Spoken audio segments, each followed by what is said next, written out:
আসসালামু আলাইকুম। আজকে আপনাদের সাথে পাস্তার সবচেয়ে মজার একটা রেসিপি শেয়ার করব।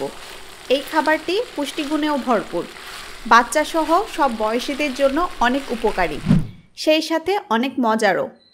নাস্তায় অথবা ডিনারে এভাবে পাস্তা রান্না করে পরিবেশন করতে পারবেন। একদম পারফেক্টভাবে ও সবচেয়ে সেরা স্বাদে পাস্তা রান্নার খুঁটিনাটি সব টিপস জানতে পারবেন।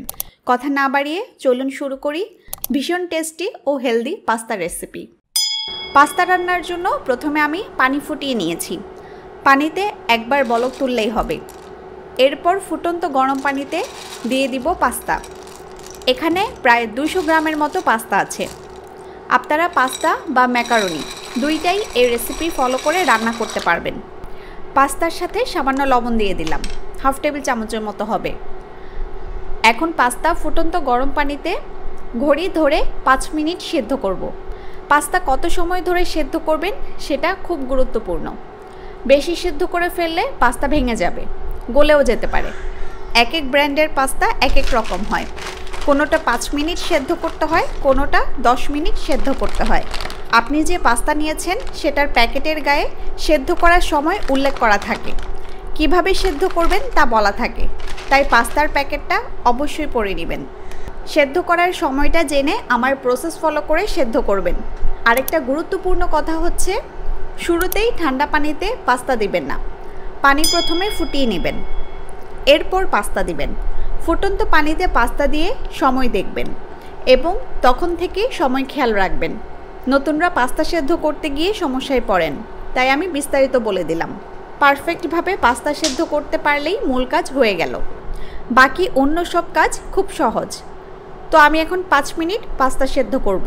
চুলা মিডিয়াম আঁচে আছে। 5 মিনিট হয়ে গেছে। এখন প্যান চুলা থেকে নামিয়ে পানি থেকে পাস্তা ছেঁকে নিব। গরম পানিতে পাস্তা রেখে দিবেন না। 5 মিনিট পর সাথে সাথে পানি থেকে পাস্তা উঠিয়ে ছেঁকে নেবেন এবং বাড়তি পানিটাও ঝরিয়ে নেবেন। মূল রান্নায় চলে এলাম। একটা প্যানে দিয়ে দিচ্ছি রান্নার তেল। 3-4 টেবিল চামচের মতো তেল দিয়ে মিডিয়াম আঁচে গরম করে নিব।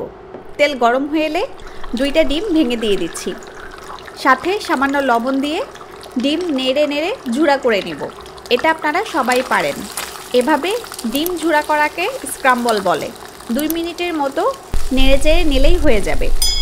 এখন ডিম চুলা থেকে নামিয়ে অন্য একটি পাত্রে নিয়ে নিব। প্যানে আবারও রান্নার তেল দিয়ে দিচ্ছি। এবার একটু বেশি তেল দিলাম, 10-12 টেবিল চামচের মতো হবে। চুলা মিডিয়াম আঁচে আছে। তেল গরম হয়ে এলে দিচ্ছি কিছু রসুন কুচি আর দিচ্ছি পেঁয়াজ কুচি। পেঁয়াজ রসুন আমি যেভাবে কেটেছি আপনারাও সেভাবে কাটবেন, আর পরিমাণটা আপনাদের পছন্দ মতো কমিয়ে বাড়িয়ে নেবেন। নেড়ে নেড়ে পেঁয়াজ একটু তেলে ভেজে নিব। 1 মিনিটের মতো ভাজলেই হবে। এরপর দিব মুরগির মাংস। মুরগির বুকের মাংস দ্রুত সেদ্ধ হয়, তাই এখানে আমি বুকের মাংসটা নিয়েছি।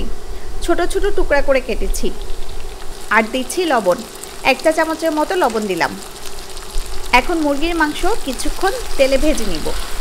7-8 মিনিট মুরগির মাংস তেলে ভেজে নিয়েছি। এ পর্যায়ে কিছু সবজি দিয়ে দিচ্ছি। প্রথমে দিচ্ছি গাজর, পাস্তার সাইজে কেটে নিয়েছি। আর দিচ্ছি বরবটি। আমি পরিমাণ বলছি না, আপনারা আপনাদের পছন্দ মতো কম বেশি করে নিতে পারবেন। এছাড়া চাইলে অন্যান্য সবজিও দিতে পারেন। সব কিছু নেড়ে আরও কিছুক্ষণ ভেজে নিব। সবজি দিয়ে আরও 5 মিনিট ভেজে নিয়েছি। এখন আগে থেকে প্রসেস করা ডিম দিয়ে দিচ্ছি। সাথে দিচ্ছি কাঁচামরিচ। এরপর দিচ্ছি সেদ্ধ করে নেওয়া পাস্তা। আর দিচ্ছি টমেটো সস। কাঁচামরিচ ও সসও আপনারা পছন্দ মতো দিবেন। এখন সব কিছু নেড়ে মিশিয়ে দিচ্ছি। নুডলসের প্যাকেটে যেমন মশলা থাকে, পাস্তার প্যাকেটেও অনেক সময় মশলা থাকে। এ পর্যায়ে মশলাটা দিয়ে দিবেন। এখন আলতো হাতে সব কিছু মিশিয়ে দিব। বেশি জোরে জোরে মেশালে পাস্তা ভেঙে যেতে পারে। সব কিছু ভালোভাবে মিশিয়ে নিলেই রান্না কমপ্লিট।